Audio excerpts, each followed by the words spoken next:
Conclusión primera de Samuel. Antes de empezar con toda la conclusión, que esto más lo diré al final, quiero contaros primero el cómo me he sentido con este libro. De momento para mí ha sido el libro que más me ha costado, tanto a la hora de leerlo como estudiarlo me costaba muchísimo ponerme. De hecho, he tardado un poco en subir todos los episodios hasta que me dije, venga va, que hay que ser constante en esto. Y yo creo, ayer pensándolo, creo que es porque, primero de todo, es un libro muy, muy, muy intenso. Se dicen una gran cantidad de cosas, hay muchísima espiritualidad, pero a la vez también hay muchísima guerra, muchísimo odio, muchísima envidia. Entonces, a mí yo creo que eso me agobiaba muchísimo. Tanta guerra, que Saúl siempre tuviese el ojo fijado ahí en David. Y yo creo que esto es algo que me ha hecho como desanimarme un poco, pero pues pidiéndoselo a Dios, todo ha salido correcto y me ha animado, y los últimos capítulos he tenido bastante constancia y he podido subir día tras día. Por lo tanto, primero comentaros eso, que ha sido de momento el libro que más me ha costado. Luego, al principio vimos que el poema de Ana, del capítulo 2, iba a tener relación en todo este libro de Samuel, tanto en primera de Samuel como segundo. Y sí que es verdad que gran parte del poema afirmo que se va desarrollando durante todo el transcurso de este libro, y aún queda el otro. Así pues, sí que en este poema destacaba que Dios se oponía al orgulloso y exaltaba al humilde. El orgulloso en este caso sería Saúl y el humilde David. A pesar de la maldad humana, Dios está obrando, como Dios va utilizando cada situación independientemente de lo que el hombre elija. Dios siempre sabe cómo usarlo conforme a su propósito. Y por último, el que Dios levantaría un rey mesiánico, pero esto aún no se ha podido ver. Será, creo yo, en segunda de Samuel. También algo a destacar que me llamó la atención antes de empezar a estudiar este libro es que el autor exponía esas historias, la de Saúl y David, como un estudio de carácter para que nosotros mismos nos viésemos reflejados en ellos, para que nos pudiésemos encontrar en ellos. Y tiene toda la razón, lo que más se ve en este libro es el carácter de las personas, es cómo actúan en cada situación, cómo ellos afrontan los problemas, todo lo que ellos tienen. Saúl era para reflexionar nuestras faltas y errores y también lidiar con nuestro lado oscuro, y David está puesto como un ejemplo de paciencia y confianza en el tiempo de Dios, que no puedo estar más de acuerdo, porque de verdad no soy nada consciente de todo lo que David tuvo que pasar y toda esa confianza que puso en Dios, porque tú lo lees y vas viendo cómo él siempre le va diciendo que sí a Dios, pero hay que pararse a pensar ¿yo haría eso? ¿Yo le diría que sí a Dios en esta situación? Así pues, David es un buen ejemplo de paciencia y confianza, como bien he dicho. Y también la esperanza a pesar de la maldad humana, por ejemplo, a mí se me ocurre cuando leo esto, a pesar de la maldad de Saúl, David se seguía humillando, se llamaba cosas muy humillantes y siempre mostraba fidelidad a su rey, tanto a su rey en la tierra como a Dios. Así pues, lo último que teníamos antes de empezar esto es que el verdadero rey de Israel es Yahvé, y que el rey es un instrumento que debe cumplir y hacer cumplir la alianza. Es decir, el rey es un instrumento usado por Dios que debe ser un ejemplo para el pueblo y debe instruirlos en la verdad y que todo sea justo. Esto lo vimos en Deuteronomio capítulo 17, versículos 14 al 20, que, como ya he dicho en muchísimas ocasiones, es una de mis partes favoritas hasta ahora de la Biblia. Esos versículos. Ahora ya sí, vamos con qué he aprendido yo de este libro, sobre todo fijándome en Dios y en todo lo que se ha ido diciendo. Primero, Dios es un Dios vivo, nosotros no tenemos un Dios muerto, Dios es un Dios que siempre ha estado vivo y está con nosotros, es un Dios santo, Dios también elige, Dios escucha, muy importante, Dios avisa y prepara, Dios antes de que iba a haber una batalla, Él siempre avisaba, independientemente, generalmente yo creo que aquí siempre era porque le preguntaban. Un ejemplo muy bueno es el de Samuel y David, que siempre preguntaban a Dios él si debían de hacer esto o debían de hacer lo otro. Por lo tanto, a mí eso me encantó y es algo que estoy intentando hacer yo, de consultar con Dios todas mis decisiones y todas mis preguntas. Dios es uno y solo hay un Dios, lo deja bien claro.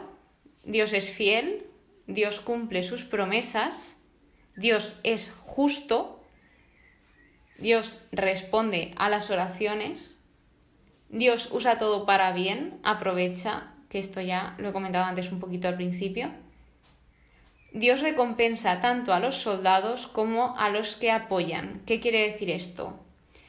En el capítulo anterior, en el último capítulo que publiqué aquí en el podcast y en el capítulo 30, David dijo que había que compartir con todos, ya fuesen los que habían ido a luchar con también los que habían estado apoyando porque no habían podido con sus fuerzas, entonces ellos tuvieron que quedarse atrás en la batalla, pero igualmente tuvieron esa intención de ir a luchar. Por lo tanto, Dios nos recompensa a todos, porque Dios sabe cuáles son nuestras capacidades y, por ejemplo, unos los dejó llegar hasta un punto y los otros les dejó ir a batalla.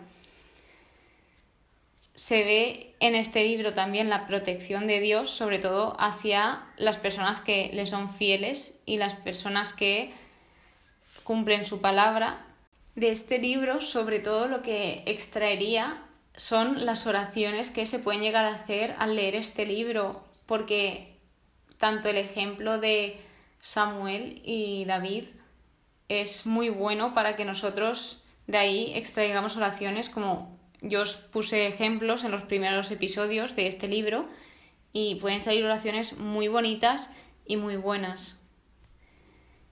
Bueno, y el siguiente punto, ejemplo de hombres de Dios, de mis puntos favoritos, que ya sabéis que a mí me encanta escuchar esto, de cómo esos hombres daban ejemplo de lo que era ser un hombre de Dios.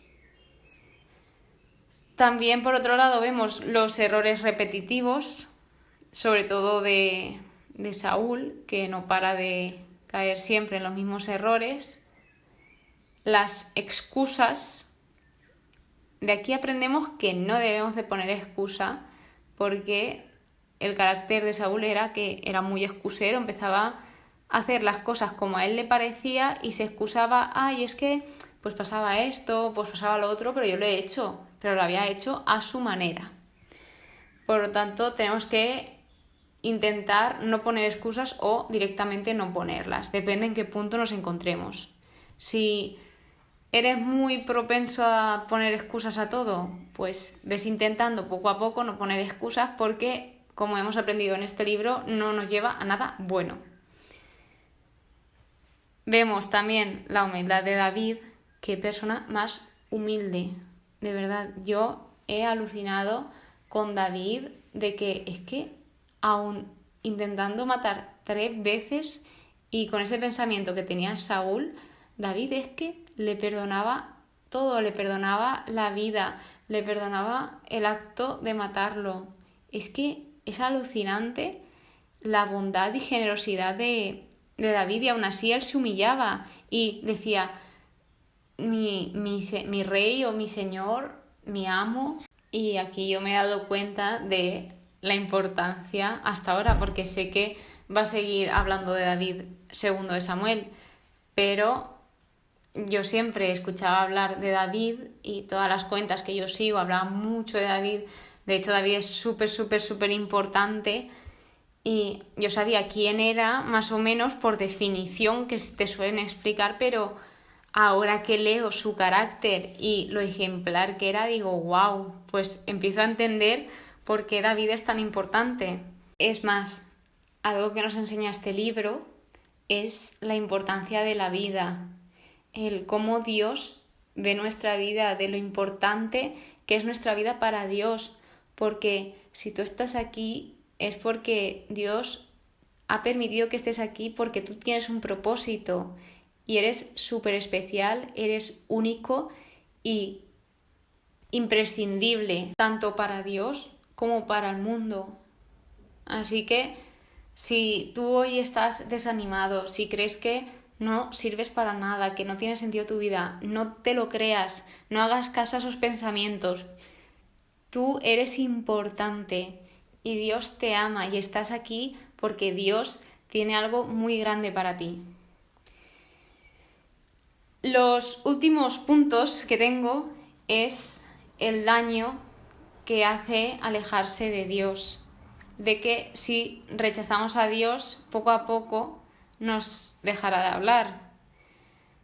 Es decir, Saúl al principio estaba cerca de Dios porque Samuel se lo había transmitido muy bien, de hecho Samuel le dio a conocer la palabra de Dios, pero Saúl poco a poco se ve que la fama, el éxito de ser rey, todo el poder, le fue como haciendo subir ese ego y al subir ese ego él se iba apartando de la palabra de Dios. Por eso tiene sentido lo que os he dicho antes de Deuteronomio. Dios impuso esa ley hacia los reyes para que no pasase lo que le pasó a Saúl, que al estar tan apartado de la palabra de Dios y a la vez de Dios, él perdió la cabeza, se volvió loco, obsesivo, con odio, ira y solo quería matar, tenía odio en su corazón y esto le llevó a la perdición.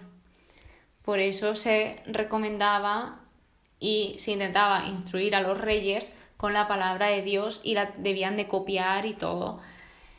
Y eso fue básicamente lo que pasó, de que si tú algún día empiezas a tener éxito, empiezas a tener poder, no te olvides de Dios, porque si no fuese por Dios, tú no estarías en ese lugar. Y que Dios está obrando y sigue obrando con cada situación. Sea la situación que sea, Él ahí va obrando sin que nos demos cuenta y hace de ello algo muy grande y con una gran lección.